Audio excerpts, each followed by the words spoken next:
विषय है एशिया की प्रमुख नदियां। अगर हम देखें तो यह नदी इस तरीके से प्रवाहित होकर उत्तर की ओर जा रही है। ये नदी है ओब नदी। नदी का मुहाना यहाँ पर अल्ताई पर्वत है। नदी का मुहाना अगर देखें तो मुहाना अंतिम छोर होता है जो ओब की खाड़ी में स्थित है। ये ओब की खाड़ी, ओब की खाड़ी, और इसका उद्गम स्थल अल्ताई पर्वत है। ओब नदी का उद्गम, ओब नदी के उद्गम की बात करें, उद्गम की, तो अल्ताई पर्वत, और इसका मुहाना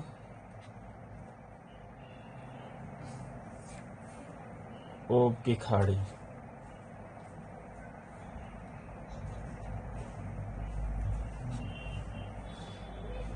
ओब नदी अपने मुहाने पर एक वृहत एस्चुरी का निर्माण करती है और ओब की प्रमुख सहायक नदी है इर्टिस। इसकी सहायक नदी है, सहायक रिवर है इसकी इर्टिस। इर्टिस। अगली नदी, इसके हम पूरब की ओर जाएं अगर, ये जो ओब की खाड़ी थी, ओब नदी जो गिर रही थी, ये आर्कटिक महासागर का भाग है। ये ऊपर वाला जो भी पार्ट है ये सब आर्कटिक ओशियन, आर्कटिक महासागर।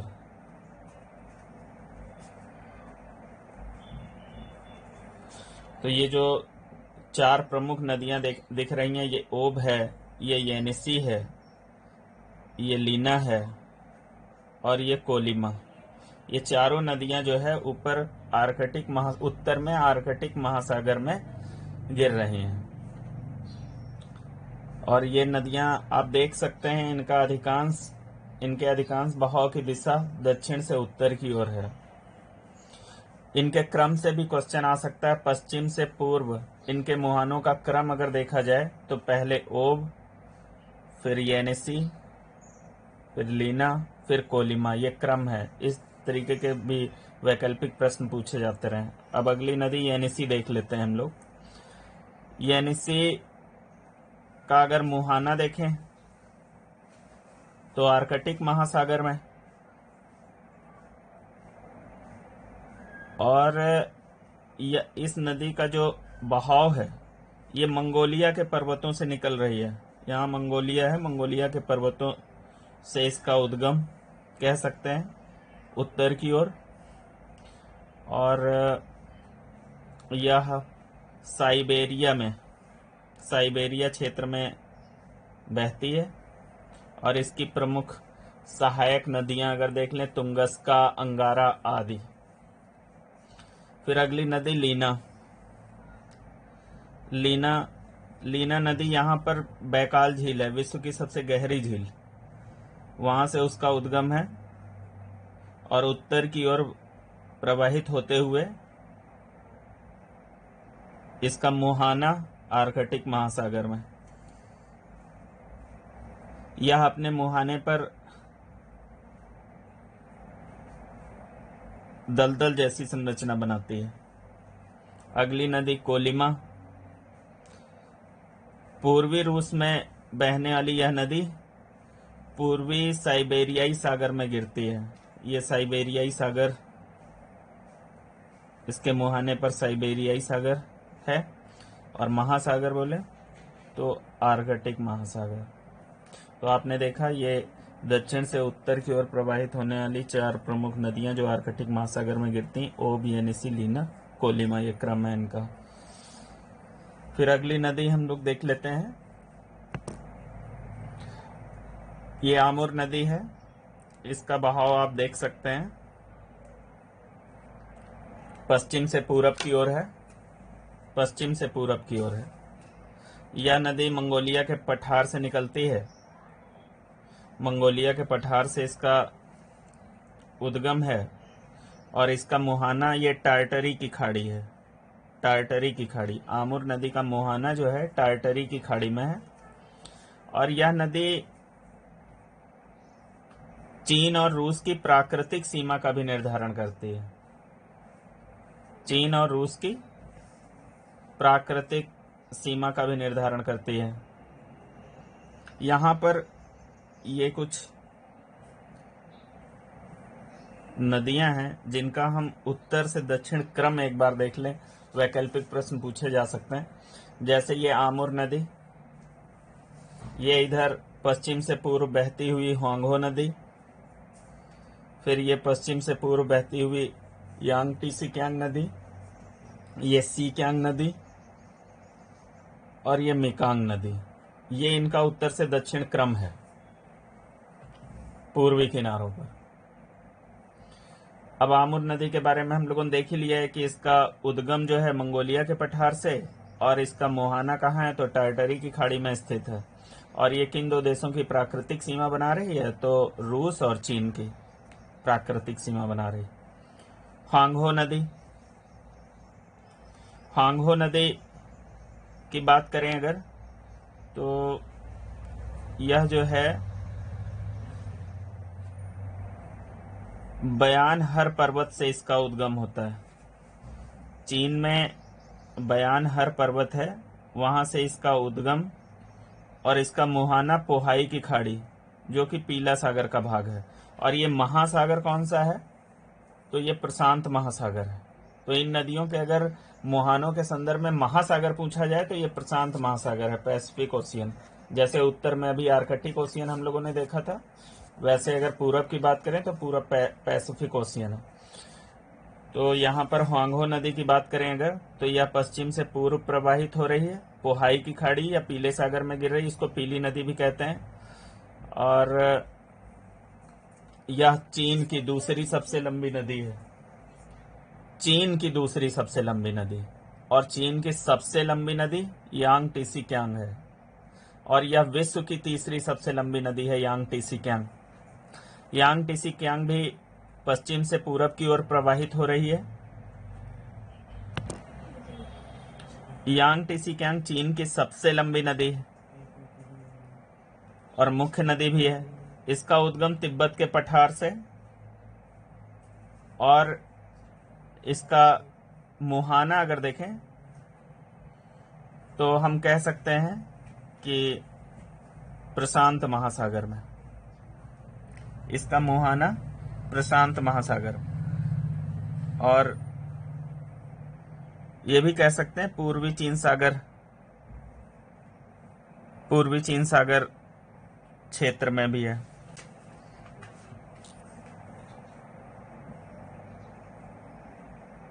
फिर इसके बाद सी-कियांग नदी, सी-कियांग नदी आप देख रहे होंगे, सी-कियांग नदी भी चीन की एक नदी है, जो इसका अगर मुहाना देखें तो हैनन द्वीप के पास, हांगकांग के पास।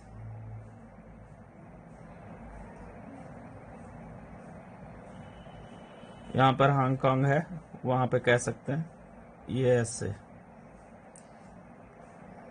और ये अगर सागर कौन सा है तो दक्षिणी चीन सागर। तो सी-कियांग नदी का मुहाना दक्षिणी चीन सागर में स्थित है। फिर अगली नदी मेकॉन्ग रिवर। ये मेकॉन्ग नदी है, यह तांगकुला श्रेणी से निकलकर, चीन में है, तांगकुला श्रेणी से निकलकर लाओस,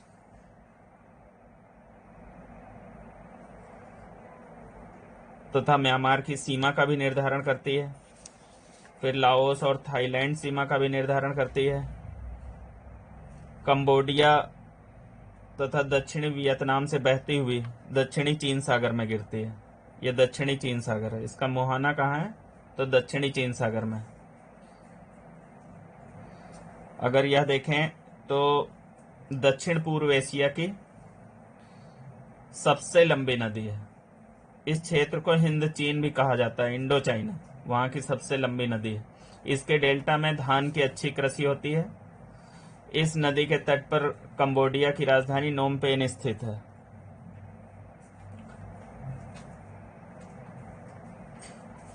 फिर अगली नदी चाओ फ्राया। चाओ फ्राया नदी का उद्गम देखें तो पिंग एवं नान नदी हैं, दो छोटी छोटी, उनके संगम से होता है। यह नदी थाईलैंड की प्रमुख नदी है, चाओ फ्राया नदी। और थाईलैंड की राजधानी बैंकॉक इसी नदी के किनारे है, चाओ फ्राया के किनारे। और यह नदी थाईलैंड की खाड़ी, ये थाईलैंड की खाड़ी है। इस नदी का मुहाना थाईलैंड की खाड़ी में स्थित है और इसका डेल्टा भी चावल उत्पादन के लिए बहुत प्रसिद्ध है। फिर अगली नदी हम लोग देख लेते हैं, साल्विन। साल्विन नदी, ये है साल्विन नदी। इसका बहाव उत्तर से दक्षिण की ओर है। इसे चीन में यूचियांग, नूचियांग, इसे साल्विन नदी को, ये साल्विन नदी है, इसको चीन में नूचियांग, थाईलैंड में मायनाम खोंग कहा जाता है। यह तांगकूला, यहाँ पे तांगकूला सान श्रेणी है जो इसका उद्गम है, जहां से इसका उद्गम है। और यह मर्तबान की खाड़ी में गिरती है। इसका मुहाना कहाँ है? तो मर्तबान की खाड़ी में। साल्विन नदी म्यांमार व थाईलैंड की सीमा बनाती है। ये म्यांमार व थाईलैंड की सीमा का निर्धारण करती है।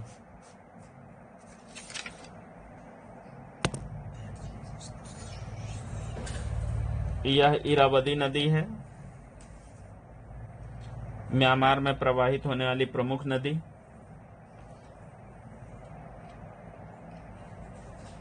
इस नदी का मुहाना हम कह सकते हैं अंडमान सागर।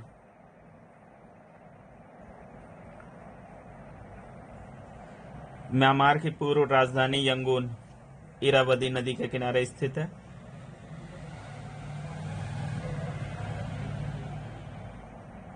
यंगून के पास यह एक डेल्टा का भी निर्माण करती है। इस नदी को म्यांमार की जीवन रेखा भी कहते हैं। चिंदविन इसकी मुख्य सहायक नदी है। इस नदी को म्यांमार की गंगा भी कहा जाता है। इरावदी नदी को म्यांमार की गंगा भी कहते हैं और इरावदी नदी म्यांमार की जीवन रेखा भी है। ब्रह्मपुत्र नदी, जिसको हम तिब्बत में सांगपो कहते हैं, ब्रह्मपुत्र नदी को तिब्बत में सांगपो कहा जाता है और इसका उद्गम यांगसी ग्लेशियर से होता है। इसके बारे में विस्तृत अध्ययन हम लोग अगले भाग में करेंगे। यह अपने मुहाने पर बंगाल की खाड़ी में मेघना नाम से जानी जाती है।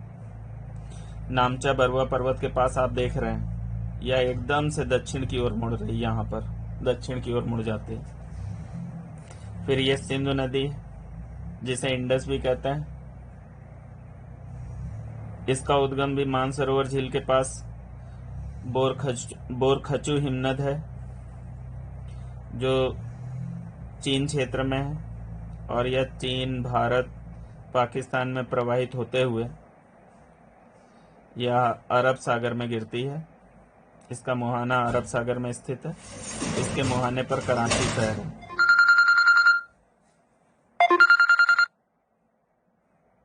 इसके मुहाने पर कराची शहर है। फिर इसके बाद ये गंगा नदी का उद्गम गंगोत्री हिमनद से है और यह भारत से बहती हुई बांग्लादेश में ब्रह्मपुत्र नदी से मिलती है और यह भी अपने मुहाने पर मेघना नाम से जानी जाती है। गंगा के बारे में भी विस्तृत अध्ययन हम लोग अगले भाग में करेंगे। गंगा, सिंधु और ब्रह्मपुत्र के बारे में विस्तृत अध्ययन अगले भाग में करेंगे। फिर हम लोग देख सकते हैं ये फारस की खाड़ी है। यहाँ ये दो नदियाँ अगर देखें तो ऊपर से बहती हुई आ रही हैं उत्तर से दक्षिण की ओर।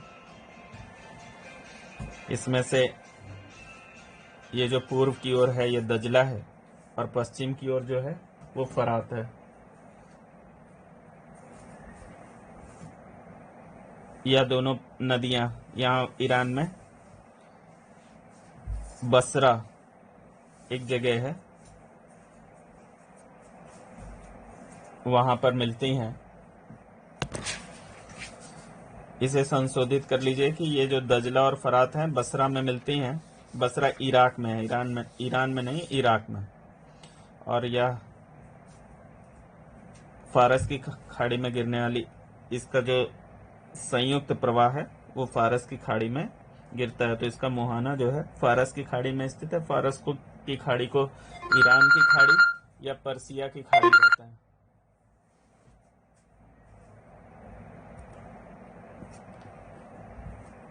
अब आगे देख लेते हैं। यह एक नदी दिख रही है,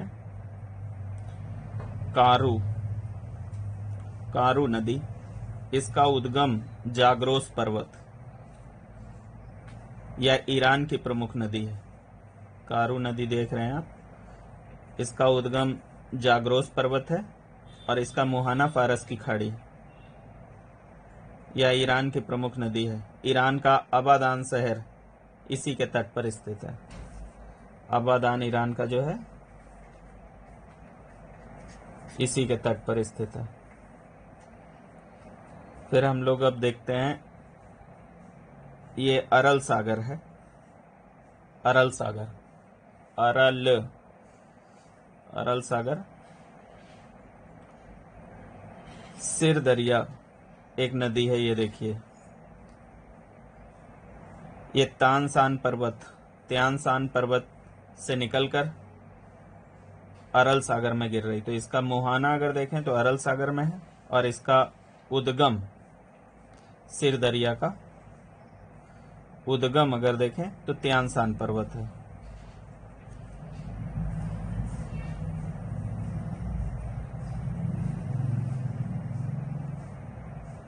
इसका अधिकतर जल नहरों की जाल बिछाकर किजिल कुम मरुस्थल की सिंचाई के काम में प्रयोग करते हैं।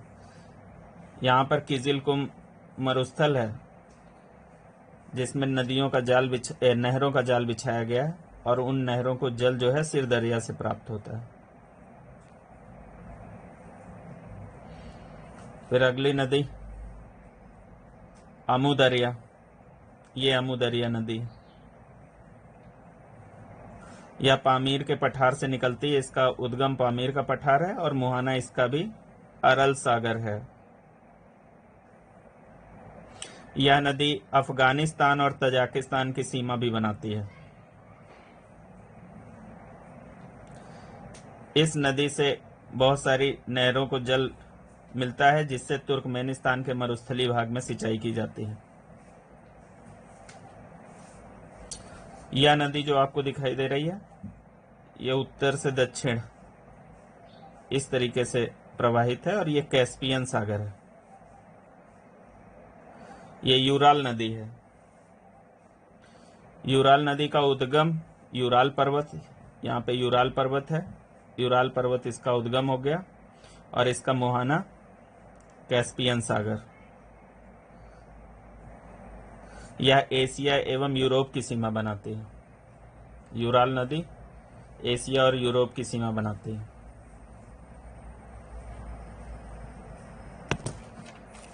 आपने अधिकांश नदियों के बहाव देखें, जैसे ये दजला और फरात, इनका बहाव ये शोर है और ये पर्सिया की खाड़ी में गिर रही हैं।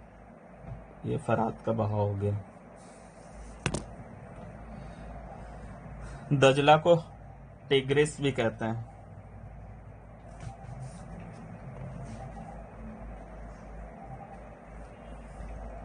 और फरात को यूफ्रेट्स।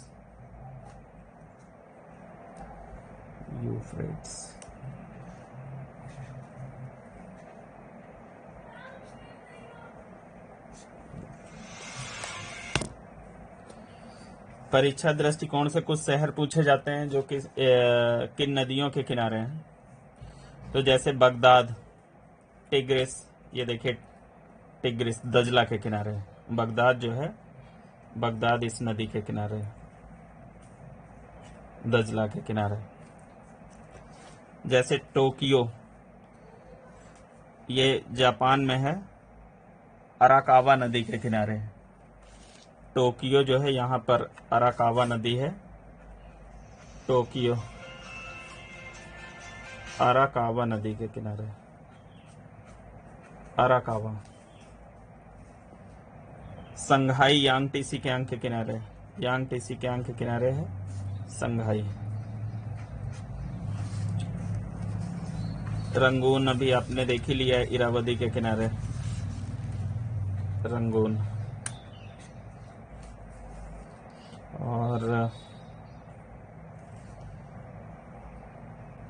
बसरा इराक में है, दजला फरात के संगम पर, इन दोनों के संगम पर बसरा, इन दोनों के संगम पर है बसरा, इराक में।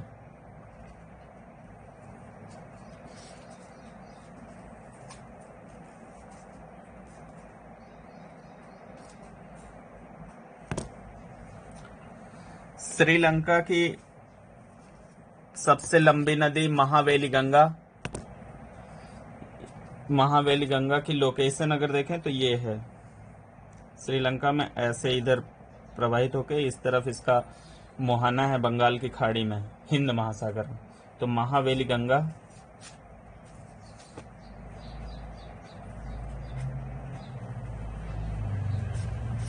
श्रीलंका की सबसे लंबी नदी है।